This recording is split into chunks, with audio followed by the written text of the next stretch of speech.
Hey, it's Nikki here back on Addicted to Betterment with our friend Steve Perkins from Greenhouse. He is taking us through this journey of building these core foundational habits from the roots up approach. So we are so enjoying learning from Steve, and I think there's a lot in store with this episode. Take a listen.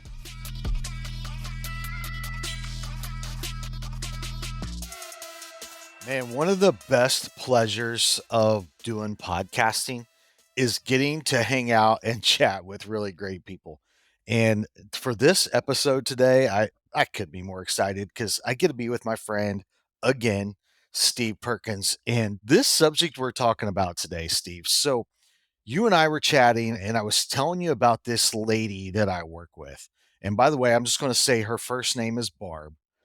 And Barb is the most incredible human that I personally have ever worked with in my entire life. As a matter of fact, probably 95% of the success that I've experienced has nothing to do with me and everything to do with her. Without her, I would fall flat on my face. And often, if you ask her, "Hey, what do?" You get kind of vague answers like, "Well, kind of a jack of all trades and master of none." And at the end of the day, well, she'll downplay that, and she really can't tell you exactly like what her title or role is. I mean, she has a title, but it's like doesn't even say what she does. And as I was sharing that with you, and we were talking, you kind of had this smile, this chuckle, and you're like, "Man, so many people are in that state, and yet they're like the most valuable person in the company," which Barb is. She's like the most valuable person in my life, second to my wife. At the end of the day, she's just that incredible. And you were saying that you love and have a passion around helping people who are in that state. And I believe you even have a term for it to help them articulate that and really recognize the value that they bring in. I said, "Hey, would you mind to do an episode with me about this?" So if it was up to me, I would title this episode Barb, but I'm not going to do that because I know there's a million Barbs out there who are really the most incredible, most dynamic, most impactful people on their team. And yet they have a skill that's kind of spans a lot of things. So welcome to the show, my friend Steve. And man, I'm excited to dive into this with you. Yeah. Well, this one goes out to Barb. This is for you, Barb. Yeah, there we go. I know. I feel the same thing Barb does. And it's true. There's so many people out there who, that phrase that we use is generalist. They're generalists. They're jack of all trades. They're square peg, round hole, Swiss Army knife, multi hyphenate. There's all these phrases now.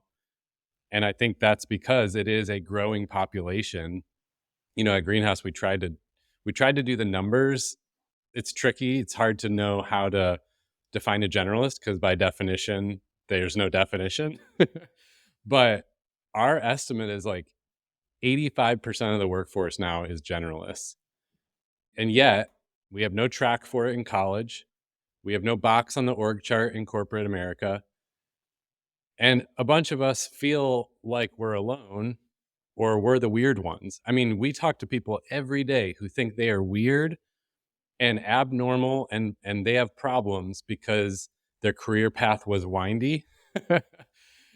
And yet the data looks like it's actually the majority of people. And I mean, you don't even need the data. Just talk to your friends, talk to your neighbors, talk to your colleagues. It's like so many people feel this way. And so, yeah, I think it's an important topic. It's a growing population, and we need categories. We need to be able to know how to talk about ourselves confidently. So, question for you, and I'm kind of going out on a limb here. I was not working with the company at this time, but the company got acquired. The company that Barb, my friend Barb, worked for. Again, I can't say it loud enough. If you are a Barb or if you have a Barb in your life, give gratitude today because she's the most incredible person I've ever worked with. But when the company got acquired, they, had everyone do these assessments, which we all are big believers in assessments, and we live and die by them. And they were actually going to let her go because, they just didn't see her as a valuable piece. If I asked every single customer that we serve, every single member of our team, which that pretty much makes up the entirety of the business. who is the most valuable person that you work with? Unanimously, they would all say Barb. And yet when the company did these assessments that they live and die by, they were going to let her go because they just didn't understand the value. And so help me with that. Help me make that make sense. No, you're right. People will always name the generalist because generalists have a few skills in common.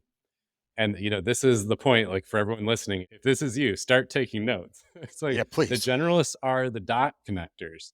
They see the connection between different pieces of information, different people, different roles, different parts of the project, ideas. They are the dot connectors. Well, that's a completely unmeasurable skill, right? But everyone feels it, everyone knows the impact of it. They are also the people connectors. They help groups of people work together better, which, to your point, like, that's the entire point of companies, is people working together better. So by default, then they tend to also be good people leaders, whether they are actually managers or just by how they show up, they are people leaders. And the list goes on and on. They tend to be good project managers. They tend to be good, like, coordinators. They tend to be culture creators. And it's like, okay, this is why everyone votes for them, because you feel the impact of that stuff. You feel how important it is, but it's hard to measure. So you're exactly right. Like, some kind of private equity firm comes in, or maybe there's a M&A by a bigger company to a smaller company, and they can't put a metric on it. And so therefore it's like, well, that person's not valuable. And I mean, the thing I would say too, David, is sometimes with these kind of, like, a merger or acquisition, as humans, we need to villainize somebody. So we villainize, like, oh, that company, they fired me. And I get it, because yes, that kind of happened. But I think it's important too to realize these are systems at play. Like, a system did it, not a person. Typically it's a system that had to measure stuff and had to make decisions based on numbers. And it's hard to measure a generalist. So therefore, you didn't show up in the numbers. But everyone knows we need those connectors, we need those managers, we need those glue people.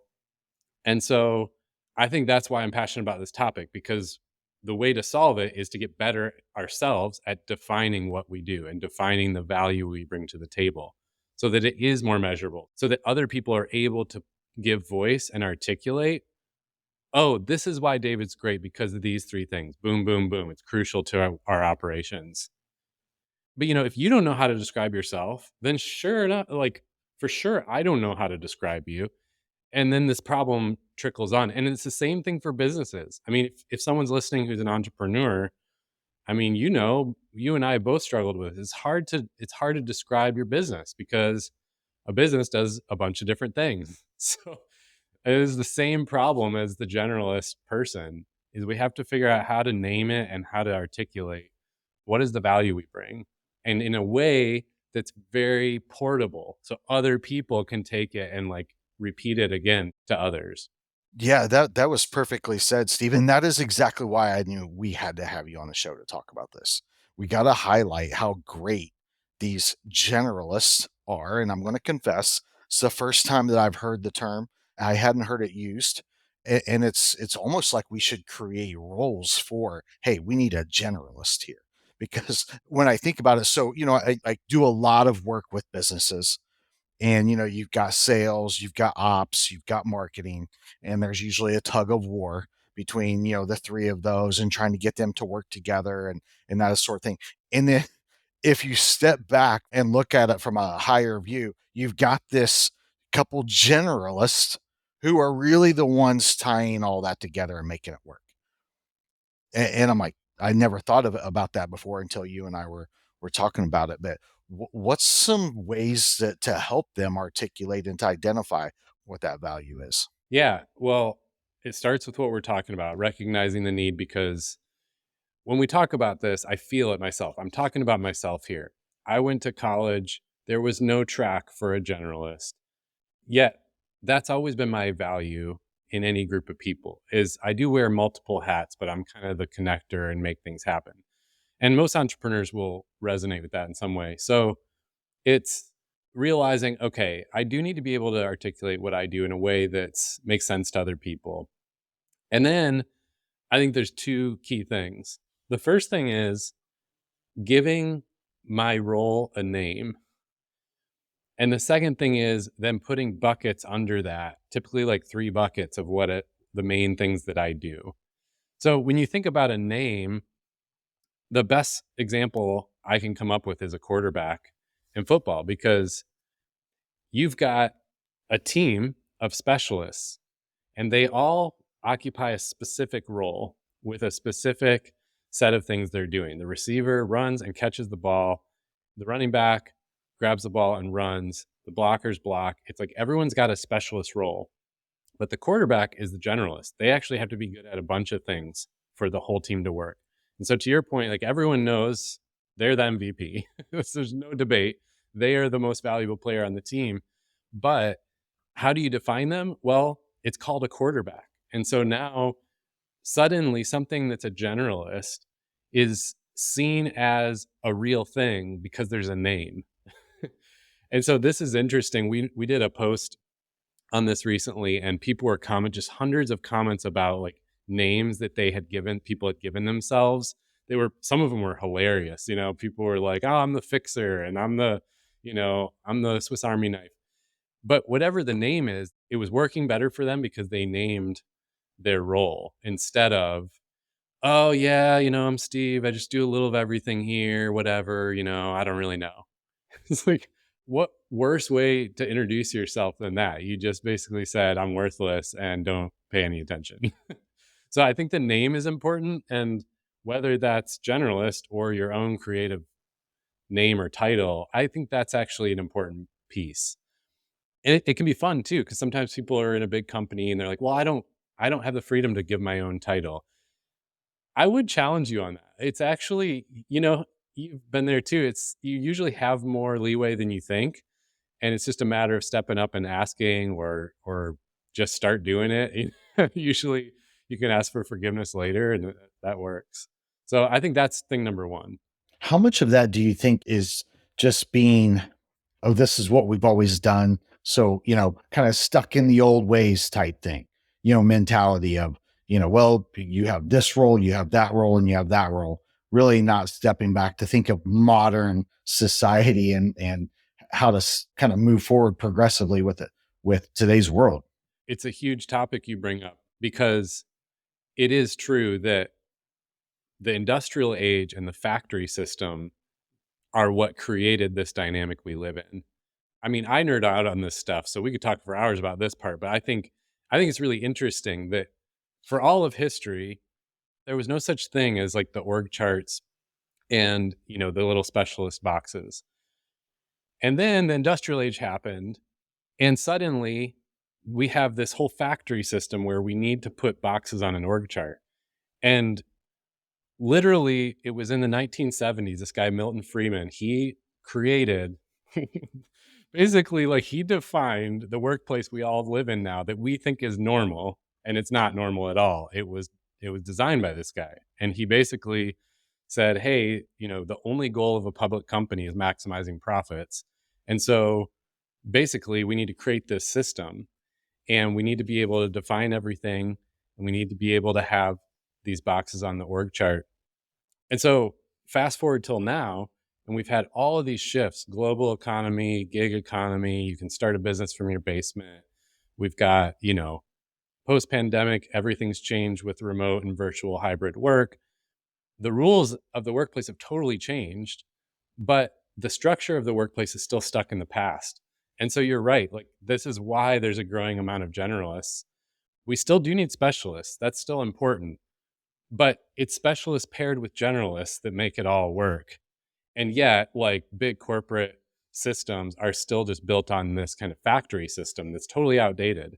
So that does kind of lend validity to this. This isn't just some random idea and generalist griping. It's actually a wholesale shift that's happened, right under our noses, and that we need to kind of catch up to. And so I do think generalists are helping to reshape that, because we're all going like, how do I fit in? And how do I define what I do? I think you just gave a pretty incredible history lesson to today's workforce. I'm gonna have to go back and listen to this again, just to learn that. Well said, man. Well, this is the kind of stuff our company geeks out on because we do a lot of career and leadership coaching. And it's fascinating, the stats. Like in 2023, a survey showed that 70% of people are unhappy at work.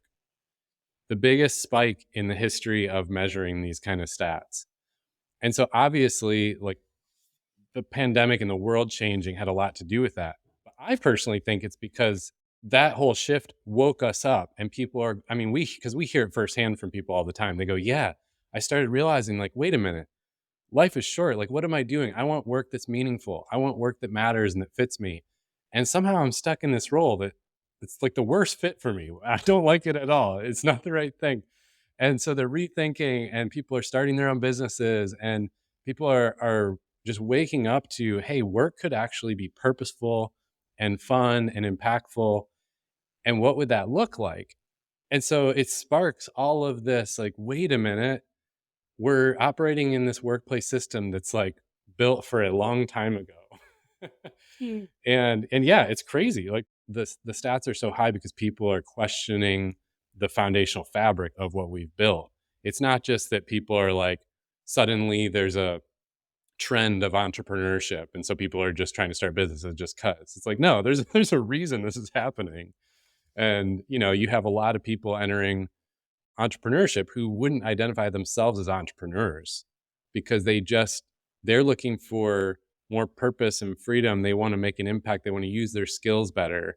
And if they were a Barb who was in a company that didn't recognize their value, or they got pushed out, like that story you shared, then yeah, it just gives a flame that's lit under them to go create a path that values what they do. I mean, I felt that. I was like, I want a job where the things I'm best at, which is like people, helping people grow and develop, like taking ideas and activating them.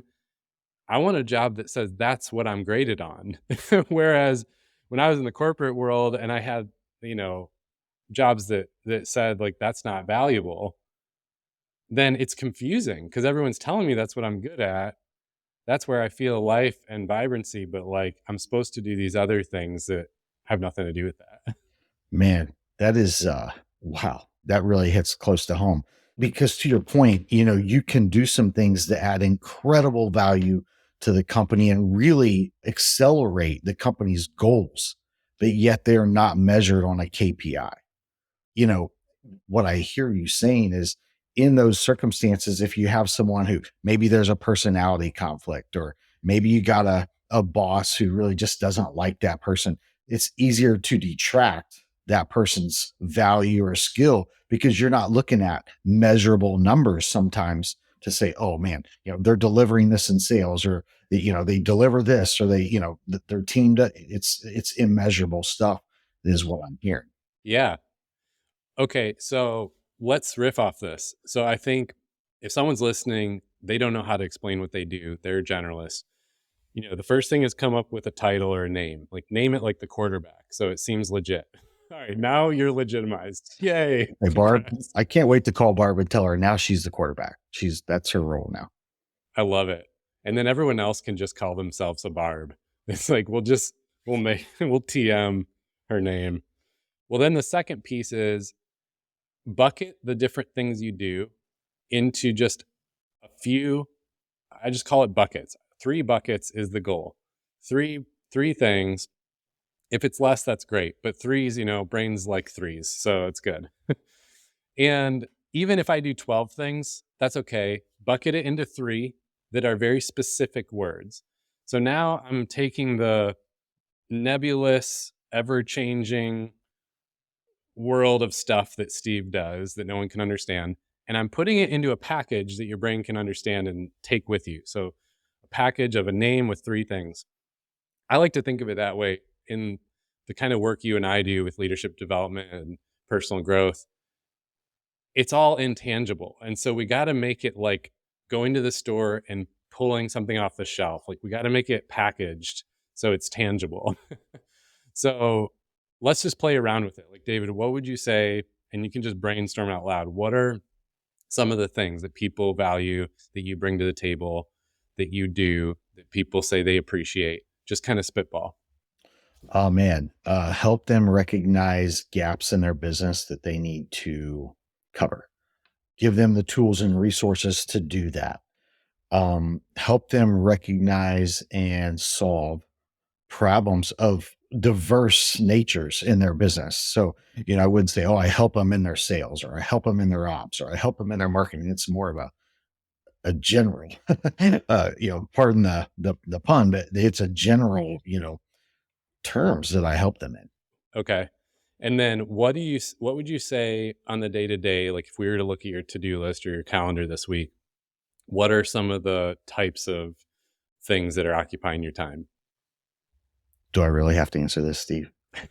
Yes. Well, podcasting is one, right? Yes. So, I'm currently trying to hit a lot of metrics just in all sorts of ways, and also solving problems, in today's business world with the political scene. And it's, certainly creating a lot of, I would say, challenging situations in business, and just trying to identify those, help solve them, and help business owners solve them as well.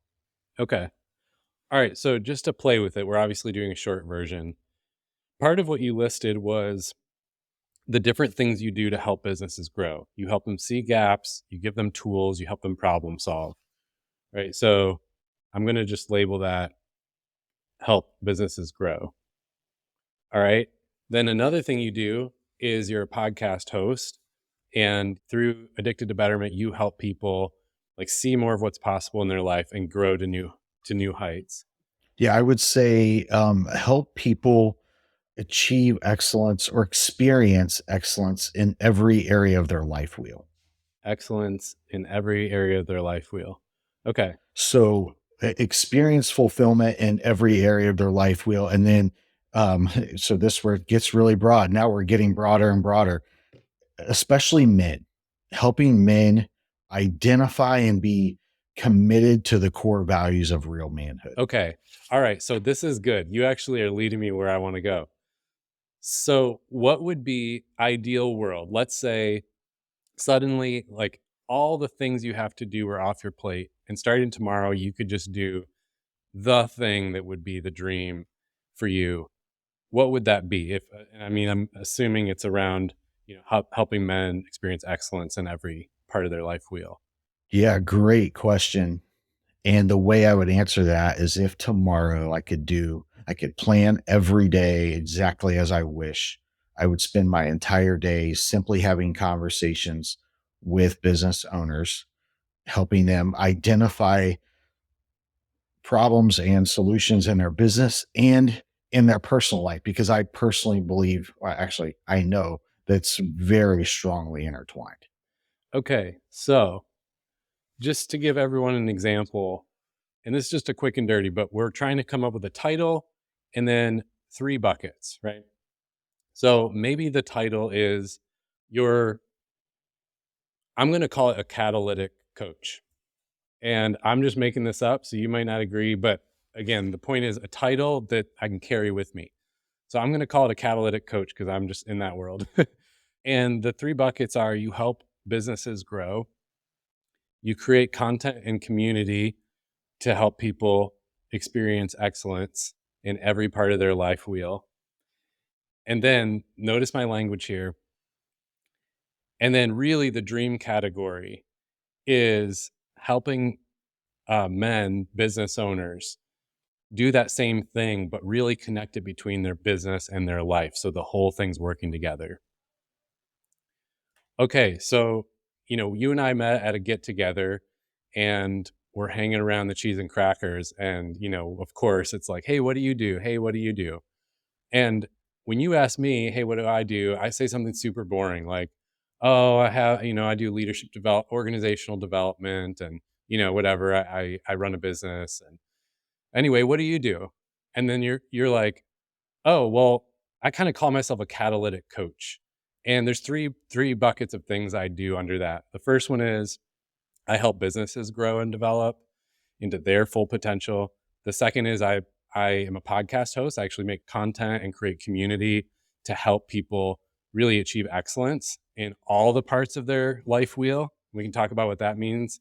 And then also the dream category for me, the third one is really focusing on men who are business owners and help them experience excellence, but help them really connect their business and their life so it all works together and they're winning in all areas, because usually those things compete against each other. Boom. Like, I mean, sign me up. that's such a more interest. That's so much more interesting as an intro. And the key is now you've made me want to ask you more questions.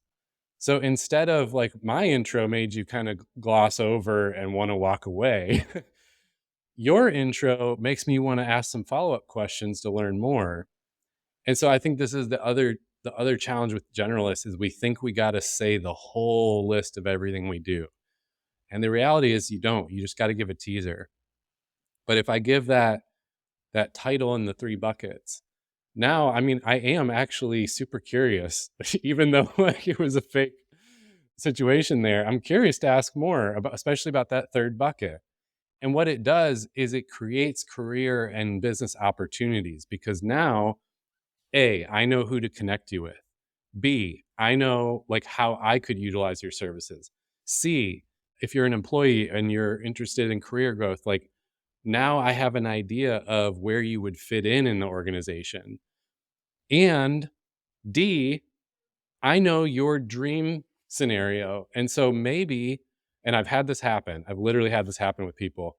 Maybe I know someone who is doing that kind of work that was in your dream category. And I'm like, oh, David, I got to connect you to this guy, Ben, because he's literally doing that kind of stuff and he's been looking for someone to help him with it.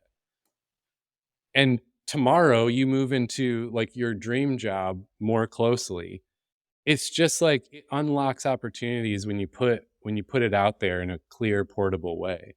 So I just had one of the coolest moments that I've had in podcasting. So as you described that is literally exactly how I met you.